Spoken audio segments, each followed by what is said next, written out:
Mga bro, eto na ang upgrade na may dalang tunay na bagsik.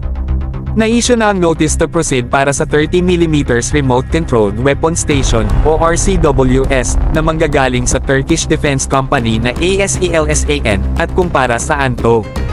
Para sa Philippine Coast Guard, syempre. Aba, mukhang hindi lang basta pang-rescue ang PCG ngayon, pang-resback na rin kung kailangan. Ang 30mm RCWS ay hindi basta-basta mounted gun. Ito ay high-tech, stabilized, at kayang operatihin remotely, ibig sabihin, kahit mag-alaw ang alon, kahit may threat sa paligid, precise at steady pa rin ang putok. At dahil remote control, ligtas ang crew, walang ulo sa labas, pero may ngipin ang barko.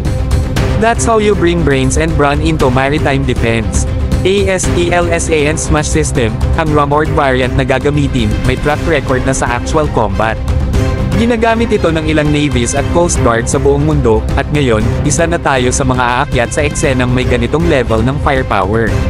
Tila unti-unti nang nagkakaroon ng muscle ang ating white-hulled ships, mga bro.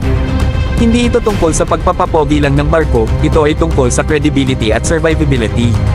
Kapag may ganitong klaseng armas sa barko, mas ligtas ang mga crew, mas mataas ang respeto ng ibang bansa, at mas malakas ang deterrent presence natin, lalo na sa West Philippine Sea.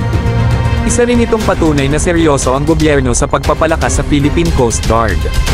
Hindi lang tayo pa-charming sa diplomacy, may kalakip na paninindigan at armas kung kailangan. With threats becoming more gray and unpredictable, RCWS-equipped ships give the PCG that added edge in multi-role operations.